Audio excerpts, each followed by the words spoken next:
Okay, so I will try to do like an obsidian weapon on this single small dagger, and only on only one side of it. And this is my first try to speak and paint in the same time, so hopefully I will be able to do that, and you will be able to hear me. But if not, I just add the narration at the end.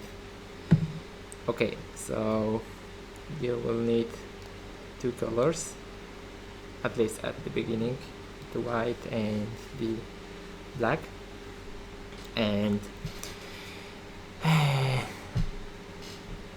I never paint the obsidian effect, but I'm guessing it's a lot close to the non-metallic metal. Maybe just a little bit different, so I will start with that and we will see how close I will be able to do that. I'm guessing the like the structure of the dagger itself will be enough to get this obsidian effect, because it has like cracks and the texture is more like bone than like the metal. So I'm guessing that if I paint this bone-like structure with non-metallic metal technique, it should be close enough to obsidian, but we will see. So first thing to remember is that you will need out of contrast, which you can do by starting with very bright kind of green, and you have like few surfaces here. So the first one is the edge of a dagger, which isn't a cutting edge, so you will need to start with, you can start with either of them, but I will start with that. And you need to highlight all, just like the half of it. And at the beginning you really don't need to try to get it smooth, because at the beginning you want just to have like the sketch on the miniature and you can smooth it out later. Yeah, so if this highlight goes in this direction, you will need to do like the highlight in the opposite direction on this cutting surface, so it ends here. And in this case the main highlight and the one ends here and the one ends here, and the highlights shouldn't end in the same place. So if this one ends here, this one should end here, so there is not a lot of point of contact between them. And yeah, you can start to, you will need a lot of black because the obsidian is very black, as far I could get the accurate pictures from the internet. Yeah, and you should highlight in this direction, so the paint should be fairly thin and you can move the paint to the edge of the of this blade. You should give it a time to dry, and I'm really trying to do like very bright gray highlights. I don't have much ideas for this blade and this side of blade, and maybe I just do the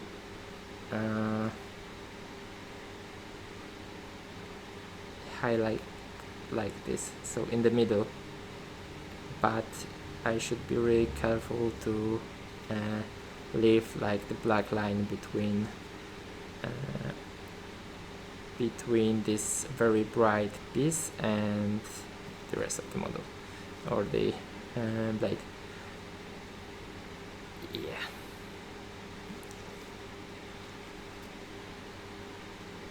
Should be.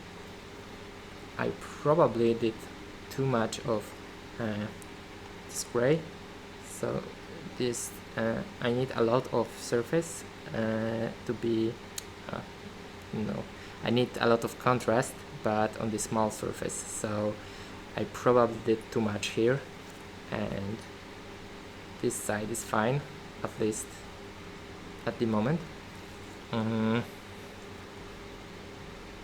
Yeah, and now I need to smooth out everything, so I will do like few layers here and few layers there.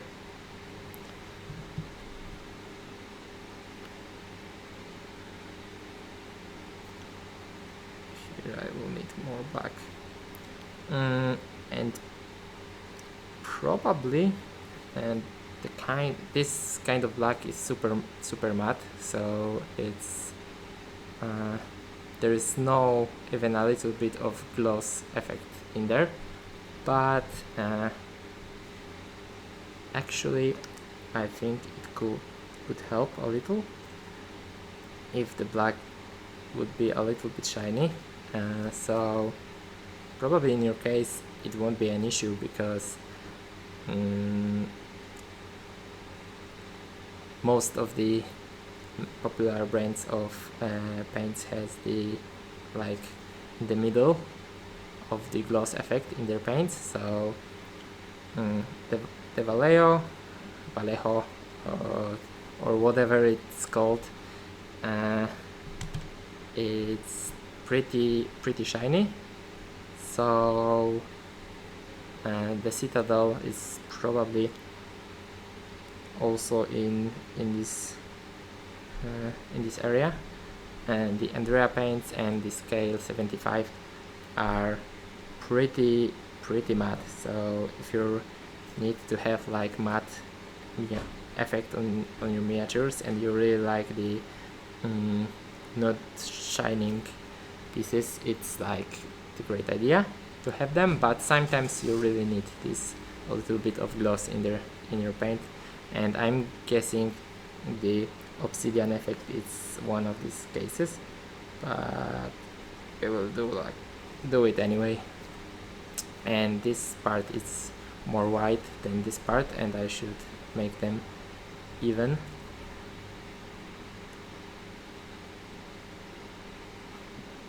This part is a little bit bigger, so I can get away with more white there, and this highlight in the middle needs a lot of white at this point, but it currently looks like nothing, but at the when I get the basic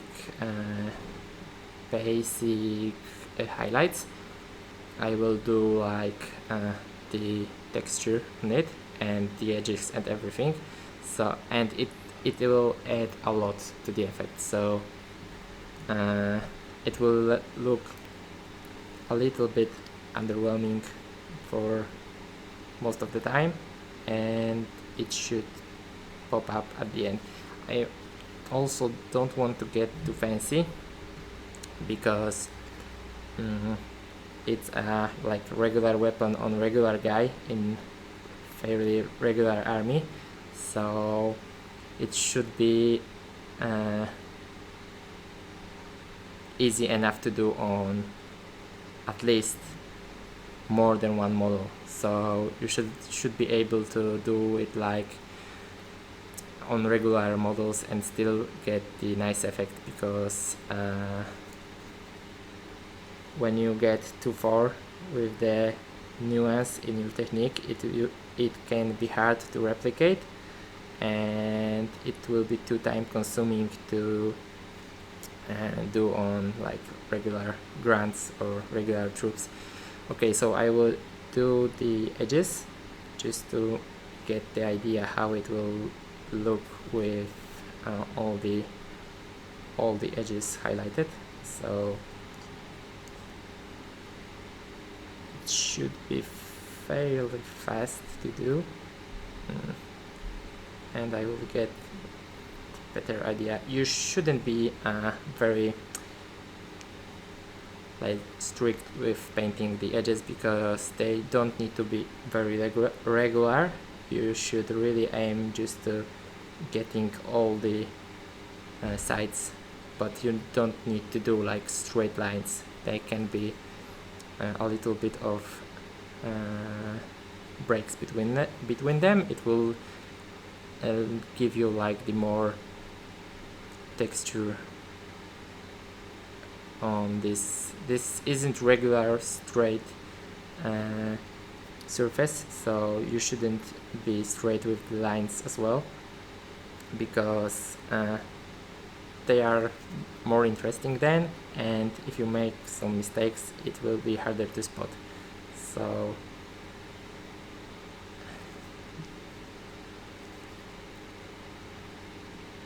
you really don't need to be perfect, and yeah, it's good enough, I guess. And we have this like cuts between the each surface, so you really need to highlight these cuts because it adds a lot to the texture, and you can't really avoid highlighting them because it's the interesting part, and also your paint job will lose a lot when you leave like the tiny details untouched. Okay, so you need to have like the middle of each cut painted black. In most cases you already have, but when you paint over them you just need to redo that.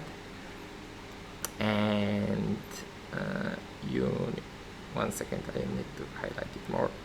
Okay, so you need to highlight the bottom edge of each cut, and you try to be as precise as you can, because you will use a lot of that on many miniatures. So you don't need a lot, but you need your paint to be there and highlight this. Like if the cut is very small, you can go away with just a single point, and single point here and single point there. Okay, so I got like most of it, I'm guessing, and I will add a lot of white to like single points on the breaks or the